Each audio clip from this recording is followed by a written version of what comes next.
دل میں شہ دلگیر کا غم رکھے ہیں، دل میں شہ دلگیر کا غم رکھے ہیں، مٹی کے گھروندے میں کرم رکھے ہیں۔ پوچھا کہ علاج غم دنیا کیا ہے، پوچھا کہ علاج غم دنیا کیا ہے، میں نے یہ کہا گھر میں علم رکھے ہیں۔ اعوذ باللہ من الشیطان الرجیم، بسم اللہ الرحمن الرحیم۔ پوڈ کاسٹ پہ طریب ہادی میں ایک بار پھر آپ تمام ناظرین اور سامعین کو خوش آمدید کہتے ہیں۔ امید ہے آپ تمام خیریت سے ہوں گے۔ السلام علیکم۔ ربائی کو فارسی اور اردو شاعری کی مشکل ترین صنف قرار دیا گیا ہے۔ پاکستان میں مستند اور معروف نام ربائی کے حوالے سے جناب فراست رضوی صاحب کا نمایاں ہے۔ فراست رضوی صاحب نے اس صنف کو ایک نیا استحکام دیا۔ ڈاکٹر ہلال نقوی صاحب، ڈاکٹر شاداب احسانی صاحب اور ڈاکٹر عقیل عباس جعفری صاحب کا بھی یہی کہنا ہے کہ جوش ملیحہ آبادی کے بعد ربائی کو ایک نیا استحکام جناب فراست رضوی صاحب نے دیا، اور جناب فراست رضوی صاحب کے بعد اگر کوئی نام ربائی کے حوالے سے منظر عام پر آیا تو وہ ہمارے مہمان جناب قیصر عباس قیصر صاحب کو ہم اس پوڈ کاسٹ میں خوش آمدید کہتے ہیں۔ السلام علیکم قیصر بھائی، کیسی طبیعت ہے؟ وعلیکم السلام، الحمدللہ۔ قیصر بھائی، سب سے پہلے تو میں شکر گزار ہوں آپ کا اپنی جانب سے، ارمغان نجف کی جانب سے اور آغا عرفان بہول صاحب کی جانب سے کہ آپ نے اپنی بے حد مصروفیات میں سے وقت نکالا اور تشریف فرما ہوئے۔ میں سب سے پہلے آپ تمام حضرات کا شکریہ ادا کروں گا، آپ کی محبت کا شکریہ ادا کروں گا کہ آپ نے مجھے یاد رکھا اور میں یہاں حاضر ہوا۔ نہیں، آپ کی محبتیں ہیں، آپ تشریف لائے۔ اور قیصر بھائی، یہ ماشاءاللہ ایک مضبوط ترین نام، اور بڑے بڑے شعراء نے جو ہے وہ آپ کے حوالے سے بہت ساری باتیں کہیں۔ شروع سے شاعری ہی کی یا نوحہ خوانی کا سلسلہ بھی رکھا؟ ہم نے سنا ہے آپ کی آواز بڑی پیاری ہے۔ آواز کوئی اتنی خوبصورت، کوئی اچھی آواز نہیں، سما خراشی ہوتی ہے اور کوئی نہیں۔ سب سے بڑی بات، سب سے پہلی بات، سب سے اول بات، خاندان کی تربیت، ماں کی آغوش، باپ کی تربیت ہی ہوتی ہے۔ ہماری والدہ کو پروفیسر علی امام رضوی صاحب نے ام الذاکرین کا خطاب دیا، اور ہمارے والد جو کہ خود ایک نوحہ خوان تھے، انجمن امامیہ قدیم ٹرک کالونی کے صاحب بیاس تھے، انہیں ابو الذاکرین کا خطاب ملا۔ تو ام الذاکرین اور ابو الذاکرین کی تربیت کا نتیجہ یہ ہے کہ ہم 4 بھائی اور 1 بہن اس ماں کی آغوش سے ہی منبر پہ قدم رکھتے ہیں، اور اب ان کے نواسے، نواسیاں، پوتے، پوتیاں، وہ سب اسی تربیت کے ذیل میں چل رہے ہیں۔ تو مجھے شوق تھا نوحہ خوانی کا، میں نوحہ خوانی کرتا بھی تھا، لیکن آواز اتنی اچھی نہیں تھی، تو میرے گلے کے حساب سے وہ طرز بنتی تھی، وہ جو سینے سے پڑھی جاتی ہے، وہ ابو وہ بنا کے دیتے تھے، لیکن ابو مجھے یہی کہتے تھے کہ یار تم نوحہ خوانی کے علاوہ جو ہے نا کوئی اور راستہ دیکھو۔ تو میں دعا مانگتا تھا، اور بڑی خطرناک دعا مانگتا تھا۔ تو ایک دن مجھے دعا مانگتے ہوئے احساس ہوا کہ قیصر صاحب، آپ کو دعا مانگنے کا سلیقہ طریقہ آتا ہی نہیں، آپ آپشن رکھ کے مولا کی بارگاہ میں دعا مانگتے ہیں یا کر کے، یہ کون سا سلیقہ ہے؟ تو میں نے خود ہی یہ احساس ہوا، تو پھر میں نے بی بی سکینہ کے تابوت پر جا کے دعا مانگی کہ مجھے آواز چاہیے، مجھے نوحہ خوانی کرنی ہے۔ اور اس کے بعد نوحہ خوانی کے ساتھ مجھے شاعری بھی عطا ہوئی۔ ایک کلام دیکھا، میں نے کہا یہ تو میں بھی لکھ سکتا ہوں اس طرح۔ وہ کلام میں نے لکھا، اور کلام لکھنے کے بعد پھر میں نے کہا کہ میں تحت میں پڑھا کروں گا اور سلام پڑھوں گا۔ کیا بات! تو میرے والد نے کہا کہ شاید ڈسہارڈ ہو گیا یہ، تو انہوں نے کہا چلو سناؤ، کیا پڑھو گے، جیسے پڑھتے ہو ویسے پڑھو۔ جب میں نے پڑھنا شروع کیا تو وہ حیران ہو گئے۔ نہیں، میں نے لہن میں جب پڑھا، انہوں نے کہا کہ پڑھو جیسے پڑھتے ہو، دیکھتے ہیں، تو وہ حیران ہوئے، پھر گھر والے حیران ہوئے، پھر محلے والے حیران ہوئے، سب حیران ہی۔ تو یہ بی بی سکینہ کی عطا تھی۔ ایسا ہی ہے، بے شک۔ تو اس کے بعد پھر ایک سلسلہ چل پڑا میرا شاعری کے ساتھ ساتھ۔ تو شاعری کی کسی سے اصلاح؟ شاعری کی اصلاح میں نے، استاد میرے تھے رازوی نورین، صاحب مرحوم، ان سے میں نے باقاعدہ جو ہے ان کو میں کلام دکھاتا رہا جب تک وہ حیات رہے. پہلے کلام کا کچھ مطلب یاد ہے؟ شعر مطلب پہلے کلام میرا جو سب سے پہلا کلام میں نے لکھا تھا وہ امام زمانہ کا مخمس تھا. اس کا تھا نرجس کے لال پردے غیبت اٹھائیے. ہاں. اور یہ ذل صادق صاحب ایک رسالہ نکالتے تھے مفکر العصر، اس میں شائع بھی ہوا تھا یہ کلام میرا. کس سن کی بات؟ یہ ہے 95 دسمبر 95 کی یہ. اور اس کے بعد سے پھر میں نے جب مسلسل لکھنا شروع کیا تو پھر میں مسلسل آج تک لکھ رہا ہوں، پھر گیپ نہیں آیا بیچ میں. ترنم رہا یا ترنم بالکل آپ نے کو میں نے چھوڑ اس لیے دیا کہ اس میں میں نے محسوس کیا کہ میرا شعر جو ہے وہ ترنم کی نظر ہو جاتا ہے، اس میں شعریت میری ترنم کھا جاتا ہے، کیونکہ اتنا اچھا ترنم نہیں ہے. نوحہ خوانی کے لیے اچھا ہے، نوحہ خوانی کر لیتے ہیں، ابھی بھی کر لیتے ہیں، کربلا جاتے ہیں تو نوحہ پڑھتے ہیں. کیا بات ہے، کیا بات ہے. تو قیصر بھائی یہ جو سفر آپ کا سلسلہ شروع ہوا نوحہ خوانی سے، آپ آئے اچانک شاعری کی طرف، یا ڈاکٹر ہلال نقوی صاحب سے جب ہماری پوڈ کاسٹ ہوئی تو ہلال صاحب نے ایک بات کہی کہ شاعری جو ہے وہ ایک احساس کا نام ہے، اور ایک احساس جو ہے وہ اجاگر کرتا ہے. آپ مطلب ہر شاعر تو پیدا ہوتا ہے، تمام اساتذہ کا یہی کہنا ہے کہ شاعر پیدا ہوتا ہے، بس کہیں نہ کہیں وہ احساس اس کی شاعری کی طرف راغب کرتا ہے. تو شاید وہ یہی احساس تھا جو ابھی آپ تذکرہ فرما رہے تھے کہ اس احساس نے آپ کو اس طرف لے کے آیا اور وہ نہا ہوا. اور شہزادی کی طرف سے آتا تو ایک تو سلسلہ ڈیفینیٹلی ہمارے ہاں جب ہم نے ہوش سنبھالا جس وقت، تو صرف کتابیں ہی دیکھی ہم نے، کتابیں ہی کتابیں تھی، اور ہماری دوستی ہمارے والدین کے ساتھ تھی یا کتابوں کے ساتھ تھی. ہمارے والدین نے ایسی تربیت کی کہ ہمیں دوست بنا کے رکھا اور کتابوں کے ساتھ رکھا. تو وہ ایک پروان چڑھتا ہے یہ سلسلہ، خود بخود آپ کے اندر ادب، تہذیب، تمیز آتی ہے جب آپ کتابوں سے دوستی کر لیتے ہیں اور آپ کی سرپرستی آپ کے والدین کر رہے ہوں. تو کیا بات. تو یہ سلسلہ آپ کے دادا یا نانا اس طرف سے سلسلہ چلا یا شروع ہی والد صاحب سے؟ نہیں، یہ تو ہمارا پرانا یعنی عزادار گھرانہ ہے، تو یہ تو ہمارے نہیں پڑھنے کے حوالے سے پڑھنے بالکل بے شک ایسے ہی تھا، لیکن یہ ہمارے والد سے ذرا زیادہ برا ہے معاملہ، اور والدہ سے دونوں ماشاءاللہ اپنے وقت کے اچھے نوحہ خوانوں میں، اور والدہ ذاکری بھی کرتی تھی. رہا ایک سلسلہ رہا، اور پھر یہ آپ لوگوں کی محبت ہے کہ مجھے تھوڑا سا زیادہ جو ہے لیا ہے سامنے. وہ یہ سلسلہ ہوتا ہے نا، شہزادی کے در کا کرم ہے، کب جانی ہے کہ شخص سے ہو جائیں وہ راضی، کب جانی ہے کہ شعر سے دیوان بنا دیں. یہ تو ان کا کرم ہے. قیصر بھائی بہت سارے بزرگ شعراء نے جو ہے وہ آپ کے حوالے سے بہت اچھے ریمارکس دیے اور بہت اچھی تعریفوں کے پل باندھے گئے. تو اس وقت آپ کی کیفیات کیا ہوتی ہیں؟ جیسے ڈاکٹر ہلال صاحب ہو گئے، شاداب احسانی صاحب ہو گئے، جناب ڈاکٹر عقیل عباس جعفری صاحب ہو گئے، ان سب نے جو ہے آپ کے حوالے سے، اور ان کے علاوہ بزرگ شعراء، بڑے شعراء نے آپ کے حوالے سے ایک اچھی رائے قائم کی. تو اس حوالے سے کیا سوچتے ہیں آپ نے؟ مطلب غرور سا پیدا ہوتا ہے یا نہیں ہوتا ہے؟ کیفیت ہوتی ہے انسان کی ایک؟ نہیں، اس پہ تو ہم شکر ادا کرتے ہیں اپنے والدین کا کہ ہمارے والدین نے، میری امی ام الذاکرین عابدہ خاتون اور میرے والد ابو الذاکرین مہتاب حسین کی تربیت کا ثمر ہے یہ سب کچھ. انہوں نے ہمارے سب بھائیوں کی تربیت اس طرح کی ہے کہ جو ہے لوگ ہماری تعریف کرتے ہیں. تو میں اپنی تعریف یا جو بھی ہمارا بھائی جس کی بھی تعریف ہو رہی ہوتی ہے تو ہم تو شکر ادا کرتے ہیں اپنے والدین کا کہ ہمارے والدین ہماری تربیت اس طرح کی. تو تنقید کا سامنا رہا کبھی؟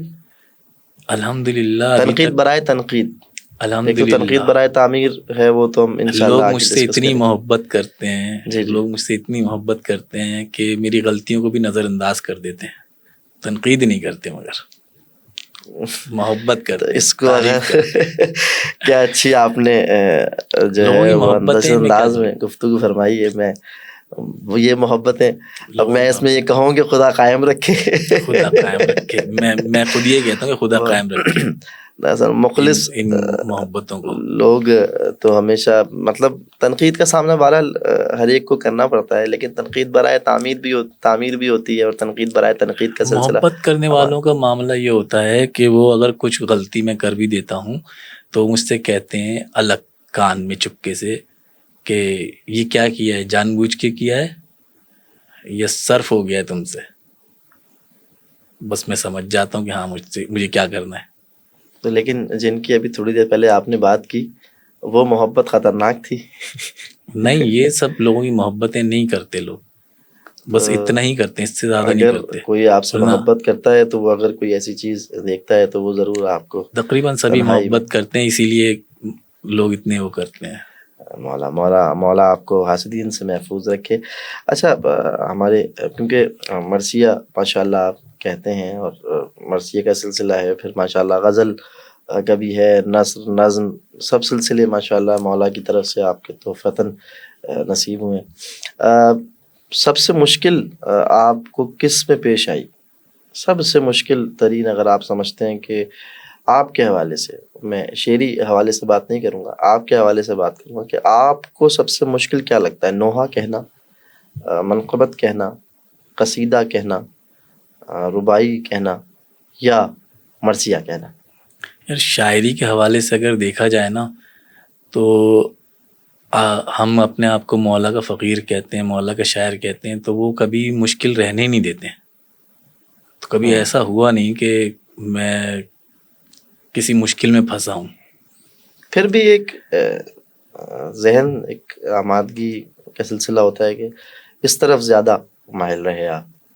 مطلب اگر میں کہوں کہ وہ قیصر عباس صاحب آپ نے ایک نظم لکھنی ہے، تو اب آپ کی دلچسپی ہے غزل کی طرف زیادہ ہے یا منقبت کی طرف زیادہ ہے، تو اب آپ کہیں گے کہ اچھا اس میں دیکھتا ہوں یار، میرا مائنڈ نہیں ہے فی الحال، لکھ دوں گا، کچھ ٹائم دو. اس میں ایک معاملہ ہوتا ہے ریاضت کا.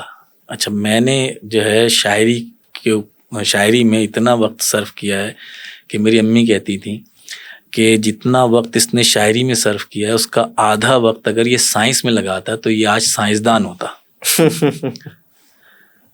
تو اس لیے جو ہے نا مجھے اتنے کوئی مشکل پیش نہیں آتی ہے، اور میں اپنے آپ کو کل وقتی ایک شاعر سمجھتا ہوں، کل وقتی ایک لکھاری سمجھتا ہوں. تو میں اپنے اوپر وہ طاری کیے رہتا ہوں معاملات، کیا بات کہ مجھے لکھنا ہے بس. تو وہ لکھنے کے لیے کچھ بھی ہو، یہ مولا کا کرم ہے، عطا ہے. ماشاء اللہ. ابھی آپ پریشانی نہیں ہے. رباعی کی کتاب منظر عام پہ آئی، جی اور میرے خیال سے شاید رباعیات کی کتاب خاص طور پہ پاکستان میں بہت کم، جس میں فراست رضوی صاحب کا نام ہے، جناب اختر عثمان صاحب کا نام ہے، اور باقی میں آپ سے جاننا چاہوں گا کہ اور کس کس کی کتاب منظر عام پہ آئی پاکستان میں اس وقت زندہ شاعروں میں، جو اس صدی کے حوالے سے، اس صدی میں جو ہمارے شعراء ہیں، اس میں معاصر شعراء میں جو ایک اہم نام ہے، جو معتبر نام ہے، جو قافلہ سالار کی حیثیت رکھتا ہے، وہ ہیں جناب فراست رضوی صاحب. فراست رضوی صاحب کی 3 رباعیات کے مجموعے آ چکے ہیں. اچھا، ماشاء اللہ. اور اس میں سب سے بڑی بات جو ہے کہ ابھی ان کا ریسنٹلی یعنی 2024 میں جو مجموعہ کلام آیا ہے فراست رضوی صاحب کا، وہ ہے غیر منقوط رباعیات. ایک تو رباعیات، غیر منقوط، اور ان کے اندر وہ مترنم مصرے ہیں کہ جب تک آپ کو بتایا نہیں جائے گا کہ یہ غیر منقوط ہیں تو آپ کو اندازہ بھی نہیں ہوگا کہ یہ غیر منقوط رباعیات ہیں. اور یہ ایک بہت بڑا کام ہے، ایک بہت بڑا کارنامہ ہے. اور جو رباعی کے متعلق جانتے ہیں جو حضرات، وہ سمجھ سکتے ہیں کہ یہ کتنا سخت مرحلہ ہے جس کو ہمارے فراست رضوی صاحب نے پاکستان میں قائم رکھا ہوا ہے. اختر عثمان صاحب کا 2024 میں مجموعہ آیا ہے رباعیات کا پہلا. اچھا. اس کے علاوہ ہمارے راول پنڈی کے شاعر ہیں نصیر زندہ، وہ رباعیات لکھتے ہیں. 2020 سے رباعیات میں لکھ رہا ہوں. تو میں نے یہ کتاب سن 2020 میں مکمل کی تھی، اور پھر اس کے مسئلے مسائل چلتے رہے، چھپنے اور نہ چھپنے کے جو مسائل ہوتے ہیں. نہیں فیصلہ نہیں, مسائل. کتاب لکھنا آسان ہوتا ہے, کتاب چھاپنا مشکل کام ہوتا ہے. تو چھاپنے کے جو مسائل چلتے رہے, سلسلہ چلتا رہا, تو اب جا کے پائے تکمیل کو پہنچا جنوری میں.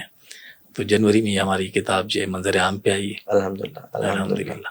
تو آپ کیسا محسوس کرتے ہیں کتاب آنے کے بعد؟ میں نے عرض خاص کیا طور پر رباعیات کے حوالے سے, کیونکہ رباعیات جیسا آپ نے کہا کہ بہت کم لوگ باقاعدہ رباعیات کتاب کے حوالے سے میں بات کر رہا ہوں. کتاب کے حوالے سے میں آپ کو بتا رہا ہوں کہ فراست رضوی صاحب کے علاوہ یعنی یہ 2 کتابیں آئی ہیں, یعنی فراست رضوی صاحب کی 3 کتابیں اور اختر عثمان صاحب پاکستان کے حوالے سے میں بات کر رہا ہوں. اور اس کے بعد پاکستان میں رباعیات کا مجموعہ تو کوئی نہیں شائع ہوتا, یعنی واحد نام ہے جو سنبھالا ہے ہی نہیں ابھی تک. میری نظر سے کوئی نہیں گزرا. میں نے تقریباً اس سلسلے میں ہندوستان پاکستان تمام مطالعہ کیا, تو ہندوستان میں تو پھر بھی سال بسال کچھ کتابیں آتی ہیں, باقاعدہ مسلسل آتی ہیں, سال بسال آتی ہیں. پاکستان میں سوائے فراست رضوی صاحب کے اس وقت زندہ شاعروں میں جو حیات ہیں, ان میں فراست رضوی صاحب ہی کی کتاب رباعیات کی آتی رہی ہیں, اور اس کے علاوہ موجود نہیں. اور گزشتہ برس جو ہے اختر عثمان صاحب کی آئی ہے. تو لوگ اب متوجہ ہوں گے اس طرف بھی, اب کتابیں آنا شروع ہوئی ہیں, تو نئے لکھنے والے بھی اس طرف متوجہ ہو رہے ہوں گے, انشاءاللہ لکھیں گے. نئے لکھنے والوں میں آپ دیکھتے ہیں کہ رجحان اس طرف زیادہ ہے, اب لوگ لکھنا شروع کریں گے انشاءاللہ, امید ہے. اس سے پہلے جیسے آپ نے سفر شروع کیا 2020 سے رباعیات کا, تو اس میں اس سفر کے دوران آپ نے دیکھا ینگسٹرز میں جذبہ کہ ہاں کچھ شعراء ہیں, لیکن اس کا مسئلہ یہ ہوتا ہے کہ اس کی جو اوزان ہے اور اس کی جو تراکیب ہیں اور جس کا ڈیکورم ہے, تراکیب کے اس کا جو ڈیکورم ہے وہ اتنا مشکل ہے کہ افراد اس سے اوائڈ ہی کرتے ہیں کہ بھائی کوئی فائدہ نہیں ہے. اچھا کیا ایسا ہے, میں نے سنا ہے, میں نے آج تک کبھی کوئی رباعی کہی نہیں, اس کے 3 مصرے ایک بحر میں اور تیسرا یعنی پہلا دوسرا اور چوتھا مصرا ایک بحر میں اور تیسرا چاروں مصرے الگ بحر میں ہو سکتے ہیں. اچھا چاروں بھی الگ بحر میں الگ بحر نہیں, بحر تو اس کی ایک ہی ہوتی ہے. اوزان چاروں مصروں کے اوزان الگ ہو سکتے ہیں. اور زیادہ تر لوگ تیسرے مصرے میں آ کے پھنستے ہیں عموماً, یعنی وہ پڑھت میں مسئلہ آتا ہے, سکتا جیسے لگتا ہے, ہوتا نہیں ہے. جیسے وہ ہے, میں آپ کو جوش ملیح آبادی کی سناتا ہوں کہ کیا صرف مسلمان کے پیارے ہیں حسین, چرخے نوئے بشر کے تارے ہیں حسین. انسان کو بیدار تو ہو لینے دو, ہر قوم پکارے گی ہمارے ہیں حسین. اب جب میں رباعی کے اوزان مجھے نہیں پتا تھے تو میں بڑا اٹکتا تھا اس کے اوپر. دوسرے مصرے پر نہیں, پوری رباعی کے اوپر میں بولتا تھا جوش نے بے وزن شاعری کیسے کی, پہلا مصرع کوئی ہے, دوسرا تیسرا چوتھا کیا ہے یہ معاملہ. بعد میں پتہ چلا کہ نہیں بھائی یہ تو رباعی ہے. تو یہ معاملات چونکہ صرف اہل فن جانتے ہیں. کیوں ایسا ہوتا ہے؟ اب یہ تو جو جنہوں نے رباعی کے اوزان مرتب کیے ہیں اور اس کے شجرے بنائے ہیں اخرب اور اخرم کر کے, تو وہ ایک اصول چل گیا ہے کہ 24 اوزان ہیں اور ان 24 اوزان کے باہر کوئی ہوگا تو وہ رباعی نہیں ہوگی. اس قسم کے جو معاملات ہیں سارے. قطع کہلاتا ہے وہ کیا نارمل؟ جی قطع کسی بھی زمین کسی بھی بحر میں. رباعی کی بحر میں بھی آپ قطع کہہ سکتے ہیں. رباعی کی صرف ایک بحر ہے, صحیح, ایک ہی بحر میں رباعی کہی جاتی ہے. اس کے اوزان مختلف ہیں جو زحافات لگا کے بنائے گئے ہیں, 24 اوزان. اور قطع, اور یہ رباعی صرف 4 مصروں کی نظم ہوتی ہے. قطع میں 4 مصروں کی قید نہیں ہے, وہ لاتعداد ہے, اور کسی بھی بحر میں کسی بھی زمین میں کسی بھی اس میں کہہ سکتے ہیں. رباعی کے لیے بحر حزج مختص کی گئی ہے کہ بحر حزج میں ہوگا صرف, اور 4 مصرے ہوں گے. اس کے 2 مصرے جو مطلع کہلاتا ہے وہ مضبوط ہوں گے, اور چوتھے مصرے کے اندر بات مکمل کرنی ہے. اچھا, ایک مشکل ڈیکورم ہے یہ نا اس کا. اور جب تک اچھا اوزان خالی مکمل کر لیں تو بھی کیا کہتے ہیں وہ رباعی نہیں کہلاتی. تو لوگ پریشان ہوتے ہیں کہ یار جب اوزان مکمل ہو گئے تو پھر کیوں نہیں کہلاتی. اس کی شکل کی ہائیکو کی طرح ملتی ہے. ہائیکو کی طرح 4 مصرے پورے ہیں. نہیں وہ تو ہے نا, پہلا اور تیسرا مصرع ایک میں اور سینٹر جو ہے وہ 3 مصروں پہ, وہ 3 مصروں میں, لیکن اس کے اوزان تو کہتے ہیں الگ الگ ہو سکتے ہیں. 1 اور 1.5 پر چلتا ہے وہ. اچھا یا 5 اور یعنی 1-1.5 کا حساب چلتا ہے وہ ہائیکو کا. یہ تو آپ کو پورے مصرے لکھنے ہیں. صحیح ہے. جیسے مثال کے طور پہ شاعری میں ربائی چھوڑیں, شاعری صرف اوزان کا نام نہیں ہے, صرف مصرے بحر میں کہہ لینے کا نام نہیں ہے. اگر صرف اوزان اور مصرے بحر میں کہہ لینے کا نام ہو تو گاڑی آتی ہے گاڑی جاتی ہے, گاڑی جاتی ہے گاڑی آتی ہے, یہ شعر ہونا چاہیے. خبر کی صورت میں نہیں. 71 72 73 74 75 76 77 78 شعر ہونا چاہیے. لیکن یہ شعر نہیں ہے. شاعری کا ایک اپنا ڈیکورم ہوتا ہے, جب تک آپ اس کو مکمل نہیں کرتے ہیں تو وہ اثر پذیری کے نمود پر نہیں آتی. ابھی جب آپ کی کتاب شائع ہو رہی تھی تو آپ نے کس سے اس کے حوالے سے ڈسکس کیا؟ جب آپ رباعیات کہہ رہے تھے تو کس سے رجوع؟ ڈاکٹر ہلال نقوی صاحب بڑی محبت فرماتے ہیں, فراست رضوی صاحب انتہائی درجہ محبت رکھتے ہیں, ڈاکٹر شاداب احسانی صاحب بھی محبت رکھتے ہیں, ڈاکٹر عقیل عباس جعفری صاحب کی محبت ہے. اور یہ وہ 4 نام ہیں 5 نام جو اس معاملے کو سمجھتے بھی ہیں. تو انہی کی مشاورت سے اور انہی کی کرم فرمائی سے اور انہی کی محبتوں کا نتیجہ ہے یہ کتاب جو منظر عام پر آپ حضرات کے سامنے ہے, جو ایک صنعت یافتہ کتاب کہلا سکتی ہے. جی بالکل. اس حوالے سے کہ یہ 4 شخصیات ایک معتبر حوالے سے, علمی حوالے سے اور مستند ہیں. کیا کیا مشکلات درپیش آئیں ہیں آپ کو اس حوالے سے؟ رباعیات کی جب کتاب آپ نے سوچا کہنے کا تو ہوتا ہے کوئی بھائی رباعی کی کتاب کہہ رہے ہو, ارے بھائی اچھا یہ کووڈ کے زمانہ تھا اور ہم گھر میں تھے, رمضان تھا, تو بس اسی زمانے میں رباعی کے اوزان سمجھ میں آ گئے. اس کے اوزان سمجھنا مشکل ہوتا ہے, یہ پکڑ میں نہیں آتی. وہی 24. ہاں یہ پکڑ میں آتی نہیں ہے. تو کووڈ کے زمانے میں جب یہ مجھے سمجھ میں آئی تو میں نے کہا بس اب مجھے یہ اس پہ کام کرنا ہے. تو میں نے پورا 1 مہینہ ایک جگہ پہ بیٹھا تھا, میں وہیں سحری کھاتا تھا, وہیں افطار کرتا تھا, ساری رات لکھتا تھا, فجر کے بعد ظہر تک سوتا تھا اور اس کے بعد پھر اٹھ کے وہاں پر میں وہ لکھتا تھا رباعیات. اور 1 مہینے میں نے 250 رباعیات لکھ لی اور میں نے کہا یہ میں چھپوا نہیں گے. لیکن وہ کووڈ کا زمانہ تھا اور بہت معاشی طور پر بہت پرابلمس پورے دنیا میں تھی.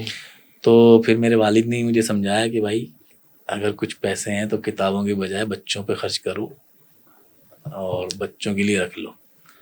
تو پھر میں نے وہ رکھ دی. لیکن میرے اندر ایک امنگ تھی, میری خواہش تھی کہ میرا جو ہے یہ کام جو ہے منظر عام پہ آنا چاہیے. حالانکہ میں نے مرثیوں کی کتاب بھی میری تیار ہے, غزلیات کی کتاب بھی میری تیار ہے. لیکن میں اب انشاءاللہ سلسلہ شروع ہو گیا ہے. یار کتاب میں عرض کر رہا ہوں نا کہ کتاب چھپوانا بڑا مشکل کام ہے. پہلی کتاب میری آئی تھی سن 2013 میں مصور سخن کے نام سے. اچھا اس میں نثر کے بعد شاعری کی کتاب ہے, شاعری کی کتاب ہے مناقب کی. اس کے بعد سے ہمت نہیں ہوئی. لیکن یہ میرا کام جو ہے میں اس رباعی کی کتاب سخن ہے, ہاں میں اس کو ایک کام سمجھتا ہوں اور میں سمجھتا ہوں کہ پاکستان میں یہ رباعی کے حوالے سے ایک کتاب کا اضافہ ہوگا. میری کتاب کا آنا ایک اضافہ ہوگا, تاریخ میں لکھا جائے گا کہ ایک خاص طور پہ پاکستان کے اندر چند اسماء گرامی کے اندر رباعیات کے اس میں ایک نام اس حقیر کا بھی شامل ہو. تو بس یہ خواہش تھی, اس خواہش کے پہ لگ کے میں نے بہت کوشش کی. انشاءاللہ ورثہ پبلیکیشن کے ذریعے جو ہے یہ اشاعت پذیر ہو رہی ہے, ہو چکی ہے. ہاں ہو چکی ہے ماشاءاللہ. اچھا فراست رضوی صاحب کی رباعیات کے حوالے سے اگر ہم گفتگو کریں کہ جیسے آپ نے کہا کہ فراست رضوی صاحب اس وقت پاکستان کا مستند ترین نام ہے, اور میں نے بھی اپنی بات میں گفتگو فرمائی کہ فراست رضوی صاحب کی رباعیات کا آپ پر اثر اور ان کی رباعیات سے, ان کے تخیلات سے آپ نے کیا چیز اخذ کی؟ فراست صاحب تو ایک عالم آدمی ہے, ٹھیک ہے, اور میں ایک طالب علم آدمی ہوں. تو عالم اور طالب علم کے درمیان جو فرق ہوتا ہے وہ فرق ہے. اچھا فراست صاحب کی رباعیات جو ہیں وہ عالمانہ رنگ لیے میں, اور میری جو روایات ہیں وہ طالب علمانہ رنگ لیے ہوئے ہیں. کیا بات، صحیح ہے. کیا بات. تو یہ فرق ہے. نہیں تو لیکن ہر شاعر کا اپنا ایک ڈکشن ہے، اپنا ڈکشن ہے، نظریہ ہے. صحیح ہے، وہ اس حساب سے کام کرتا ہے. میری کتاب کے اندر 65 رباعیہ 65 جو ہیں وہ مذہبی ہیں اور 130 رباعیات معاشرتی ہیں. ٹھیک ہے. اب یہ جو معاشرتی رباعیات ہیں اس کے اندر ہر قسم کا موضوع میں نے 5 6 10 رباعی ہر قسم کا موضوع باندھا. اچھا، آپ اگر زاویہ دیکھیں، مثال کے طور پہ ہم بات کرتے ہیں فراست رضوی صاحب کی، یا ہم بات کرتے ہیں شاداب احسانی صاحب کی. شاداب احسانی صاحب کی بھی روایات موجود ہیں. رباعیات تو ظاہر انہوں نے کہی ہوں گی، وہ بہت، لیکن ایک عالم کتاب آدمی ہے. کے حوالے سے، کتاب کے حوالے سے میرا خیال ہے کہ آپ کی نظر سے گزری، آپ نے ان کو مطالعہ کیا؟ نہیں. شاداب صاحب کی کتاب، ہلال صاحب کے حوالے سے. ہلال صاحب تو ماشاءاللہ رباعی لکھتے ہیں. نہیں تو آپ کی نظر سے گزری تو آپ کا اس حوالے سے کیا شاعری کا جو رنگ، شاعری میں روایات کی اگر بات کروں. اچھا چلے، میں پہلے روایات کی ہم بات کرتے ہیں، اس کے بعد ہم آگے چلتے ہیں. کہ روایات کی اگر ہم بات کریں ہلال صاحب کے حوالے سے، آپ کیا سمجھتے ہیں روایات کی، ان کا تخیل ہے؟ اور پھر آپ، ہوتا ہے نا کبھی کبھی ہم موازنہ کرتے ہیں کچھ چیزوں کا، تو لازمی سی بات ہے موازنہ تو ایک مشکل چیز ہے. فراست صاحب ہوں، ہلال نقوی صاحب ہوں، یہ وہ لیجنڈس ہیں کہ ان کا موازنہ تو ہو ہی نہیں سکتا. جی، لیکن ایک ہوتا ہے کہ میں اس منزل پر آؤں، میں اس طرح اگر سوچوں تو میں اس ڈکشن سے ہر شاعر کا نظریہ الگ ہوتا ہے، اس کی سوچ کا انداز الگ ہوتا ہے. وہ شاعر جو تخلیق کار، موٹیویشن کے حوالے سے بات، موٹیویشن صرف آپ کی حوصلہ افزائی کہ آپ اچھا لکھ رہے ہیں، اس سے زیادہ نہیں. اب یہ لوگ کہہ رہے ہیں کہ اگر آپ اچھا لکھ رہے ہیں تو اس کا مطلب کہ یہ موٹیویشن ہے، لیکن یہ نہیں ہے کہ میں اس کو کاپی کروں یا ان کے نظریات کو کاپی کروں. یہ تو شاعر ایسا، تخلیق کار ایسا نہیں کرتا. اچھا، اگر ہم مرثیے کے حوالے سے بات کریں، جیسے آپ نے بتایا کہ آپ کے مرثیے کی کتاب بھی تیار ہے. 4 مرثیے میرے مکمل، 4 مرثیے مکمل. کس کس عنوان پہ؟ میرے مولا مشکل کشا حضرت علی بن ابی طالب، مولا امام حسین علیہ السلام، حضرت عباس الامدار اور جناب علی اصغر، اور 5واں مرثیہ جناب حور علیہ السلام کا. کیا بات ہے. تو اچھا، ایسا ہوتا ہے کہ رباعی کی بہر پہ جو ہے وہ مرثیہ، یہ صادقین نے کیا ہے کام، صرف ابھی تک میرے علم کے مطابق. اچھا، اس کے علاوہ نہیں کیا. ہاں. یہ مرثیے کی بہریں الگ ہیں؟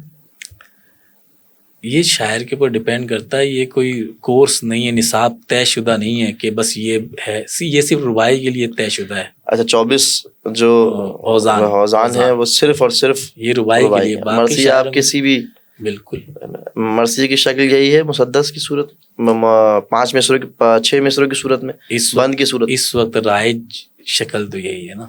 اچھا، ورنہ تبدیل تھی پہلے تو تبدیل تھی. پہلے تو 4 مصروں میں بھی تھا مرثیہ. 4 مصروں میں ہلال صاحب سے آپ کی گفتگو رہی ہے. جی، اس حوالے سے تو 4 مصروں میں بھی مرثیہ تھا، 5 مصروں میں بھی تھا. اس کے بعد پھر انیس کے دور میں آ کے، انیس دبیر کے دور میں آ کے شکل. اچھا، اس مقام تک پہنچنے میں آپ فائنلی آپ کا الحمدللہ رباعیات کا سلسلہ، رباعیات کی کتاب آپ کی منظر عام پہ آئی، تو اس میں آپ نے نوحہ ہو گیا، سلام ہو گیا، قصیدہ ہو گیا، منقبت ہو گئی، غزل ہو گئی، اور پھر آخر میں آپ نے سب سے آخری آپ کی جو صنف تھی وہ تھی رباعی. تو جب سب چیزیں عبور کرتے ہوئے آپ یہاں تک پہنچے تو کن کن مشکلات کا آپ سامنا؟ مثال کے طور پہ کہ کچھ لوگوں کے لیے نوحہ کہنا آسان ہوتا ہے بمناسبت منقبت کے حوالے سے اگر رکھیں تو کچھ لوگوں کے لیے منقبت کہنا آسان ہے، نوحہ کہنا مشکل ہے. اسی طریقے سے کچھ کے لیے مرثیہ وہ کہہ لیں گے، منقبت نہیں کہتے. میرا مسئلہ جو ہے نا وہ شاعری ہے، مقابلے بازی نہیں ہے. تو مجھے نا کبھی اس چیز کا مسئلہ ہی نہیں ہوا. مجھے صرف لکھنا ہے. اچھا میں محفلیں پڑھنے کا بھی مجھے وہ شوق نہیں ہے اتنا زیادہ کہ میں ہر جگہ جا کے محفلیں پڑھوں, تو اس لیے مجھے پرابلم ہوتی نہیں ہے. میرا مسئلہ لکھنا ہے, تو میں جس وقت جو موڈ بنا ہوا ہوتا ہے وہ لکھ دیتا ہوں. عوام کے حوالے سے لکھتے ہیں, یعنی عوام کو سمجھ آئے وہ, یا جو آپ سمجھتے ہیں کہ میرا یہ معیار ہے میں اس سے نیچے نہیں جاؤں گا؟ نہیں, معیار تو میرا خیر کوئی نہیں ہے. نہیں, ایک ہوتا ہے ہر شاعر کا اپنا ایک یہ ہے کہ میری جو تربیت کا حصہ ہے نا, میں اس تربیت کے اندر رہ کے لکھتا ہوں. جو مجھے پڑھایا گیا, جو مجھے سکھایا گیا, جو مجھے بتایا گیا, ایک حصار کے اندر رہ کے میں کام کرتا ہوں. میں اس کو توڑنا نہ چاہتا ہوں اور نہ میں کسی کو زبردستی اس میں کھینچنا چاہتا ہوں. میں اب اپنا کام کر رہا ہوں, میرا سامع کہیں نہ کہیں موجود ہے, یہ مجھے پتہ ہے, اور کبھی نہ کبھی مجھے ملے گا, یہ بھی پتہ ہے. اس لیے میں مطمئن ہو کے بس اپنا کام کر رہا ہوں. مجھے نہیں پتا کہ عوام کا معیار کیا ہے, مجھے نہیں پتا کہ لوگ مجھ سے کیا توقعات رکھتے ہیں.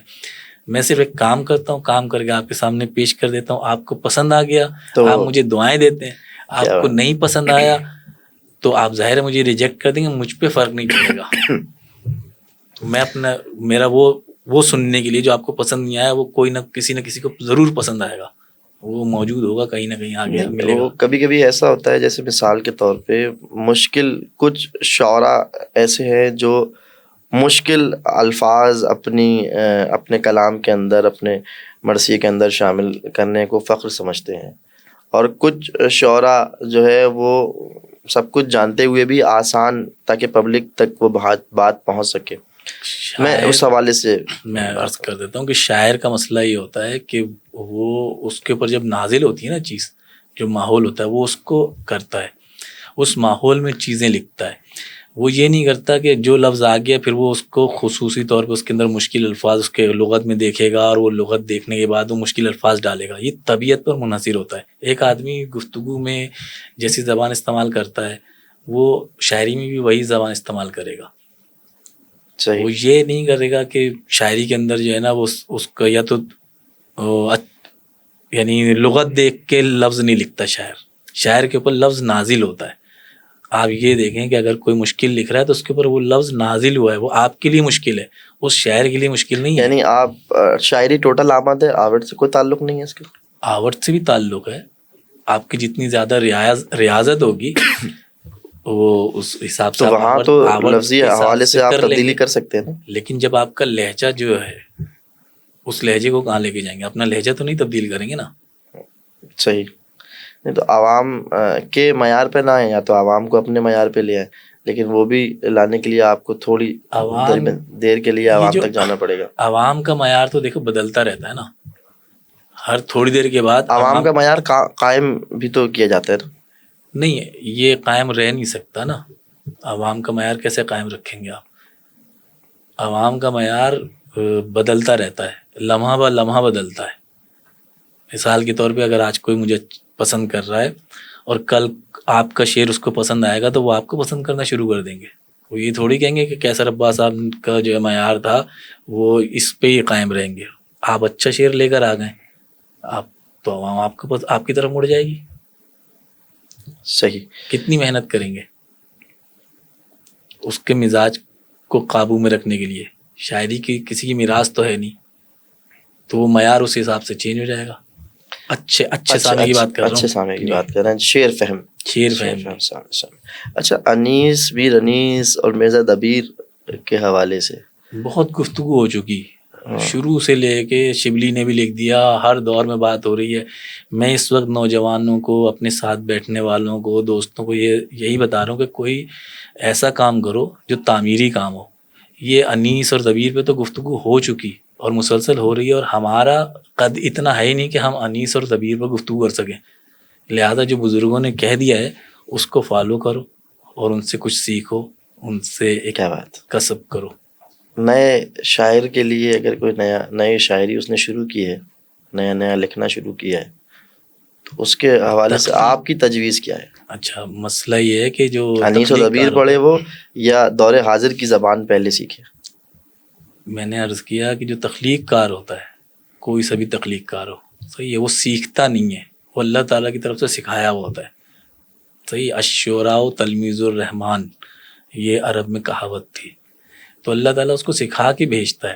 یہ جو تخلیق کار ہوتا ہے یہ خود اپنا بناتا ہے. آئیڈیل کسی کو بنا لے تو اچھی بات ہے, ٹھیک ہے.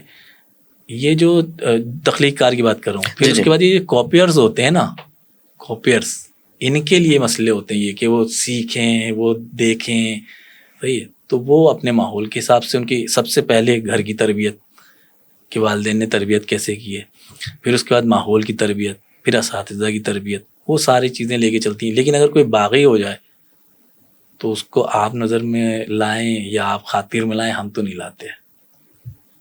نہیں مطلب کہنے کا مقصد یہ ہے کہ اگر کوئی نئی آپ سے تجویز مانگے کہ مجھے کس شاعر کو پڑھنا چاہیے, میں قدیم کی طرف پہلے سفر کروں یا جدید کی طرف, یعنی دور حاضر کی زبان, ہر دور کی اپنی ایک زبان ہے. ہر جیسے ہلال صاحب نے اپنی پوڈ کاسٹ میں کہا کہ ہر 50 کلومیٹر بعد زبان تبدیل ہو جاتی ہے. تو اسی طریقے سے کیونکہ پہلے جو لفظ رائج تھے اب رائج نہیں ہیں, تو آپ کیا تجویز دیں گے کسی نئے آنے والے شاعر کے لیے کہ وہ کس کو پڑھے؟ اگر وہ آپ سے تجویز مانگتا ہے تو آپ کیا کہیں؟ نیا شاعر انیس و دبیر پڑھے پہلے وہ, یا دور حاضر کے شعراء کو پڑھے؟ جو دیکھو معاملہ یہ ہے کہ اس میں تجویز کا معاملہ ہے ہی نہیں. نیا لکھنے والا ہو یا پرانا لکھنے والا ہو, سب اپنے ماحول کے ارد گرد زندہ رہتے ہیں, صحیح ہے. جو میرے ماحول کے گرد زبان بولی جا رہی ہے میں اس زبان میں شعر کہوں گا. نیا لکھنے والا بھی وہی بات کرے گا جو زبان میں بولی جا رہی ہے, اس زبان میں شعر کہے گا وہ. اچھا, تخلیق کار نیا لکھنے والا, اس کے اندر اس کو جب پتہ چلتا ہے نا کہ میرے اندر کوئی صلاحیت ہے تو وہ خود ہی کتابوں میں گھسا رہتا ہے. اس کو ہر قسم کا ذائقہ چاہیے, اس کو صرف کتاب پڑھنی ہوتی ہے. اس کو یہ نہیں ہوتا کہ مجھے قدیم دیکھنا ہے یا مجھے جدید. اس کو بیچارے کو پتہ ہی نہیں ہے کچھ کہ جدید کیا ہے قدیم کیا ہے. اس کو صرف مطالعے سے مطلب ہے, اور جس کو صرف مطالعے سے مطلب ہوتا ہے وہ کامیاب ہو جاتا ہے. وہ کچھ بھی پڑھتا ہے, وہ کچھ بھی پڑھتا ہے, پھر اس کے بعد وہ موازنہ خود ہی کرتا ہے. اس کے اندر ایک جنگ چل رہی ہوتی ہے. اچھا اس نے کہا ہے, یہ کیا کہا ہے, یہ تو بڑے آسان الفاظ میں یار, ایسے تو میں 50 کلام کہہ سکتا ہوں. اچھا انہوں نے کیا کہا ہے, یہ تھوڑا سا مشکل لگ رہا ہے. اچھا یہ مشکل, اور اس میں کیا ہے, وہ یہ کسی کی تجویز کر دے اس پہ نہیں پڑھ سکتا. آپ پوائنٹ آؤٹ نہیں کریں گے کسی شاعر کو کہ اس شاعر کو پڑھو یا اس شاعر کو پڑھو, انیس کو یا دبیر کو یا آتش کو, یا یہ تو پرانے دور حاضر میں اگر بات کریں آپ محسن نقوی ہو گئے, انیس, دبیر, محسن نقوی, اور جتنے اساتذہ ہیں, جوش صاحب, صحیح ہے, یہ جتنے بھی اساتذہ ہیں بڑے شعراء ہیں, صحیح ہے, یہ آپ کے والد کی طرح ہیں, آپ کے دادا کی طرح ہیں, صحیح ہے, یہ آپ کا خاندان کے سرپرست ہیں. تو ان کی آپ الگ تو نہیں چل سکتے ان سے, آپ کو پڑھنا پڑے گا, آپ کو نام لینا پڑے گا. لیکن ایک وقت آنے پر کیوں ابتدا انہوں نے خاندان مرتب کر دیا, انہوں نے تہذیب سکھا دی, انہوں نے تمیز سکھا دی. آپ کو الفاظ, کون سے الفاظ کہاں کس طریقے سے استعمال کرتے ہیں, یہ ابا نے بتا دیا, ٹھیک ہے. والد کون ہے, میر انیس ہیں, مرزا دبیر ہیں, جوش صاحب ہیں. یہ شعری حوالے سے انہوں نے نصاب مرتب کر دیا ہے, ٹھیک ہے. ان کے علاوہ ان سے باہر علامہ اقبال ہیں, غالب ہیں, میر تقی میر ہیں, ان سے باہر نکلے کہاں جائیں گے؟ صحیح. تو یہ وہ تمیز سکھا گئے ہیں, کورس بتا گئے ہیں کہ یہ کہنے کا طریقہ کار یہ ہے, زبان یہ, لہجہ آپ اپنا استعمال کر لینا. یعنی کسی بھی آنے والے شاعر کے لیے جو نیا لکھنے والا ہے, نیا لکھاری ہے, اس کے لیے آپ کی تجویز یہ ہے کہ وہ اپنے حساب سے جو ہے وہ مطالعہ, اپنے بزرگوں کے پڑھے, میر انیس سے اپنے حساب سے وہ سفر کرتا ہے, جو اس کا میلان ہے, طبیعت کا میلان ہے نا, اس طبیعت کے میلان کے حساب سے وہ پڑھے گا. میری تجویز پہ تھوڑی پڑھے گا وہ. اگر وہ آپ سے تجویز مانگ رہا ہے, میں تو انور شعور کا نام لیتا ہوں کہ آپ انور شعور کو پڑھو, عقیل عباس جعفری کو پڑھو, سہل ممتنع, ہاں جون کو پڑھ لو. تو اس سہل ممتنع میں ان سے اچھے شاعر ہیں. میں یہی چیز پوچھنا چاہ رہا تھا. اصل جو میرا سوال تھا وہ یہی تھا کہ آپ کن شعراء کا نام پوائنٹ آؤٹ؟ سب سے پہلے تو میں میر انیس کی بات کرتا ہوں, صحیح نا. اچھا, آپ میر انیس کو پڑھ لیں, آپ کو زبان آ جائے گی. پھر اس کے بعد پھر میں انور شعور اور عقیل عباس جعفری صاحب کا ریکمینڈ کرتا ہوں کہ بھائی اس میں سے چھوٹی بہر کے اندر سہل ممتنع میں شعریت نکالنا, یعنی غزل کے اندر انور شعور صاحب ہیں, اور رسائی ادب میں عقیل عباس جعفری صاحب ہیں. صحیح. تو یہ بڑے نام ہیں, ان کو پڑھیں, یہ بتاتے ہیں کہ شعر کس طرح سے بنتا ہے, کس طریقے سے لکھا جاتا ہے. صحیح. اچھا, آج کے دور میں جہاں ہر چیز تیز رفتاری کے ساتھ بدل رہی ہے, آپ اپنی شخصیت اور شاعری کے حوالے سے کیا کہتے ہیں؟ وہ ایک ساتھ برقرار ہے یا تبدیلی آتی رہی اس میں بھی؟ یار میں اپنے یہ تو عمر کے حساب سے درجہ بدرجہ جو ہے تبدیلیاں تو آتی ہیں نا. آپ ترقی کی مدارج طے کرتے ہیں, زینہ بزینہ طے کرتے ہیں. تو یہ تو ایک جنرل حقیقت ہے. اچھا, آپ کی شخصیت میں جو یہ سنجیدگی ہے, جو یہ نظر آتی ہے, نفاست نظر آتی ہے, کیا یہ آپ کی شاعری کی وجہ سے ہے یا آپ کی طبیعت ہی ہے جو ہے وہ؟ یہ تربیت کا حصہ ہے, میری تربیت کا حصہ ہی ہے. اچھا, کیا بات ہے. یعنی آپ کا مستقل مزاجی کا حصہ ہے یہ مسلسل. اچھا, ہم اپنے اختتام کی طرف رواں ہوتے ہیں. اچھا, ایک سلسلہ ہے قصیدہ اور منقبت کے حوالے سے. کیا اس دور میں قصیدہ اور منقبت ایک ہی ہے یا الگ الگ ہے؟ یعنی قصیدہ پرانا نام تھا اور منقبت نیا نام ہے, یا یہ کیونکہ اب اس کو الگ الگ کر کے بولا جاتا رہا ہے. پہلے صرف سنا ہے میں نے جہاں تک سنا ہے کہ پہلے صرف قصیدہ ہوتا تھا, منقبت بعد میں لفظ کریٹ ہوا, تو کیا ایسا ہی ہے؟ منقبت قصیدے کا ایک جز ہے. قصیدہ جیسے مرثیہ لکھا جاتا ہے اسی طریقے سے مرثیے کے ارکان ہیں, اسی طریقے سے قصیدے کے بھی ارکان ہیں. تو پہلے قصیدہ لکھا جاتا تھا, ابھی بھی لکھتے ہیں, میں نے بھی 5-6 قصیدے تو میں نے بھی لکھے ہیں, اور اس پہ ہم کام کر رہے ہیں قصیدے نگاری کے اوپر بھی انشاءاللہ تعالیٰ. آ رہی ہے کتاب, آنے والی کتاب پہ تو ابھی وقت لگے گا ظاہر ہے آنے میں, کیونکہ اس پہ تھوڑا سا ہمارے کچھ چند احباب ہیں جو اس طرف متوجہ ہوئے ہیں. دوبارہ قصیدہ یعنی آپ کہنا چاہ رہے ہیں قصیدہ دوبارہ زندہ ہوا, دوبارہ ہاں کوشش کر رہے ہیں. تو اس سلسلے میں تو یہ منقبت جو ہے اس قصیدے کا سے نکلا ہوا ایک حصہ ہے. اچھا, ماشاءاللہ آپ ایک نوجوانوں کے حوالے سے آپ کا بڑا کام ہے, تو سپاس انٹرنیشنل کے حوالے سے, تو اس کے حوالے سے کچھ ہمیں بتائیے. یہ کیا ہے سپاس؟ لفظ کے معنی کیا ہیں اور کہاں سے آیا, اور پھر آپ کے ذہن میں یہ آئیڈیا, یہ نوجوانوں اس دور میں, اس پرآشوب دور میں, یہ حسن محبت, یہ سارا کام جو ہے اصل مین آئیڈیا یہ ہے ڈاکٹر ندیم نقوی کا. کیا بات؟ ڈاکٹر ندیم نقوی صاحب نے سن 2020 میں مجھ سے بلا کے کہا کہ بھائی نوجوانوں کے لیے کام کرنا ہے, تاکہ پڑھے لکھے نوجوانوں کو, تاکہ لوگ ضائع نہ ہوں. تو پھر ہم نے اس پہ کافی غور و خوض کے بعد کافی میٹنگ کی, اور یہ نام تجویز ہوا سپاس, یعنی سخن پرور ادبی سلسلہ. اس کا ایبریویشن ہے سخن پرور ادبی سلسلہ, اس کا ایبریویشن ہے سپاس. اس میں ہم نے ہر بدھ کو ایک نشست کا اہتمام کیا. اس میں میں نے لڑکے جمع کیے جنہیں شاعری کا شوق تھا, جو شعر لکھنا چاہتے تھے, لیکن اپنی تعلیمی مصروفیات کی وجہ سے وہ شعراء کے پاس اتنا وقت نہیں دے سکتے تھے کہ ساری رات بیٹھیں یا ہوٹلوں پہ رہیں. تو میں نے ان کو لائبریری میں جمع کیا کہ آپ یہاں آئیں, 2 گھنٹے کی ایک نشست ہوتی ہے, اور ان کی کیا صرف حوصلہ افزائی کی. تو ڈاکٹر ندیم نقوی اس میں میرے ساتھ سرپرستی کرتے ہیں تمام نوجوانوں کی, اور میں وہاں اپنی ڈیوٹی انجام دیتا ہوں کہ میں ہر بدھ کو وہاں موجود ہوتا ہوں. جنرل سیکرٹری ہیں آپ؟ جنرل سیکرٹری سے پاس کر. اچھا, یہ صرف شعری حوالے سے ہے یا اس میں آپ نے مختلف, جہاں تک میں نے سنا ہے اس کے اندر اور بھی شعبے شامل ہیں؟ فنون لطیفہ سے, فنون لطیفہ سے تمام حوالے سے ہم اس پہ کام کر رہے ہیں. تو اس میں میں نے ایجوکیشن میں گریجویشن بھی کیا ہے, تو تعلیمی نفسیات ہوتی ہے, تو میں اس حوالے سے بھی نوجوانوں کو دیکھتا ہوں کہ بھائی اس کے اندر کیا صلاحیت موجود ہے, اس حوالے سے اس کو گائیڈ کرتا ہوں کہ یار تم یہ کر کے دیکھو, شاید اس میں تم کامیاب ہو جاؤ, بہتری آ سکتی ہے آگے. تو ہمارے پاس ایک نوجوان لڑکا جون عباس, وہ ماشاءاللہ صاحب کتاب افسانہ نگاری میں ہو گیا. اچھا ماشاء اللہ. 2 سال میں اس نے مختصر افسانہ نگاری کی طرف توجہ کی. کیا بات. ہاں, اور 2 سال کے بعد اس کی کتاب آئی اے کاش کے عنوان سے, افسانے کے مختصر افسانہ. اسی طریقے سے ہم مختلف فنون لطیفہ کے حوالے سے کام کر رہے ہیں, کالم نگاری کے حوالے سے بھی کام کر رہے ہیں. ماہر نقوی ہمارے کالم نگار ماشاءاللہ ہے, بہت اچھا لکھنے لگے ہیں.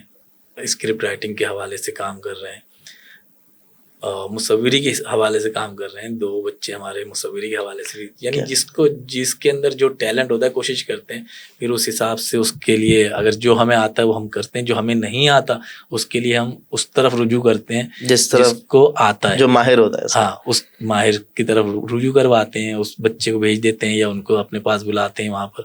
تو اس طریقے سے ماشاءاللہ اس وقت ہمارے 4 سال مکمل ہو چکے ہیں, 5واں سال چل رہا ہے. تو یہ جو سلسلہ آپ کا ہفتہ وار ہے وہ ہر مہینے کی بدھ کو, ہر ہفتے کی بدھ. اچھا, ہر ہفتے سوری معذرت, ہر ہفتے جی.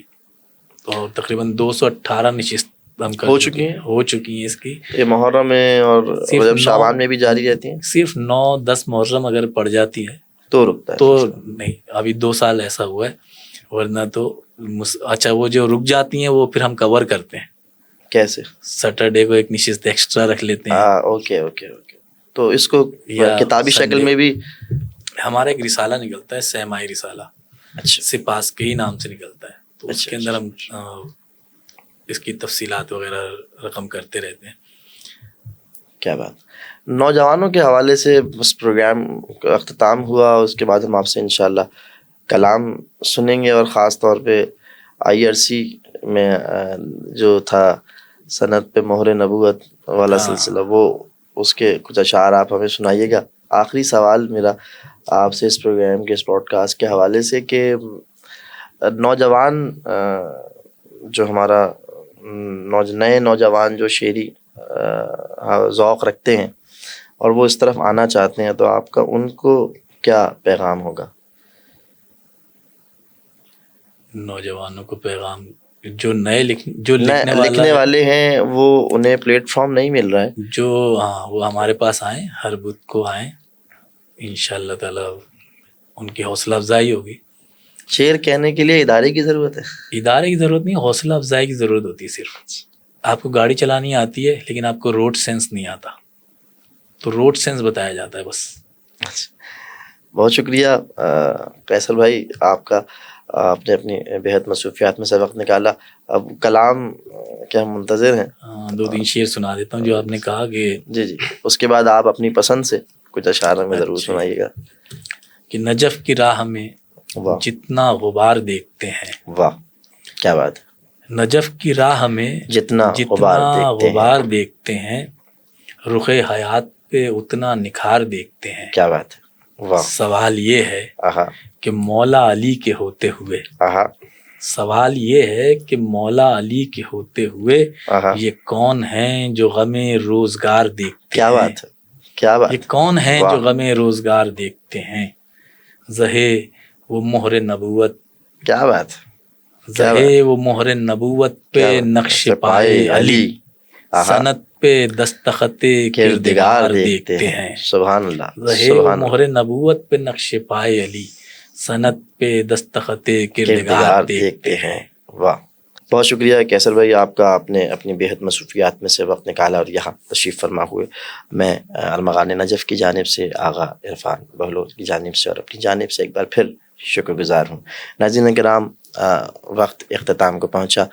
قیصر بھائی کے ساتھ بہت ساری گفتگو مزید کرنی تھی, بہرحال وقت کی زنجیروں میں قید ہیں.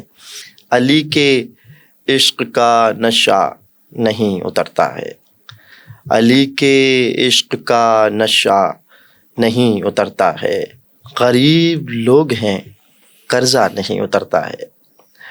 فراز دار پا میسم ہیں آج تک ایسے کہ جیسے گود سے بچہ نہیں اترتا ہے.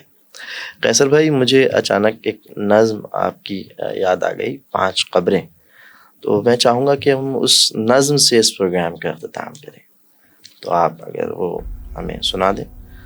عرض کرتا ہوں 5 قبریں. جی, عطا کیجیے. وہ پانچ قبریں کہ جن کو مسمار کرنے والے نبی کا کلمہ بھی جانتے تھے، خدا کو یکتا بھی مانتے تھے۔ وہ پانچ قبریں کہ جن پہ امت نے ظلم ڈھائے، نشان تربت کے بھی مٹائے، نہ ان پہ سایہ ہے نہ دیا ہے۔ وہ پانچ قبریں رسول زادی، وہ پانچ قبریں رسول زادی، نبی نے جس کو کہا ہے بزد، امام زادے ہے جن سے دین نبی کی حرمت، انہیں لحد میں بھی دی اذیت، کسے بتائیں کسے سنائیں یہ ظلم کیا ہے، یہی رسالت کا اجر ہے کیا جو امتی نے ادا کیا ہے، جو امتی نے ادا کیا ہے، جو امتی نے ادا کیا ہے۔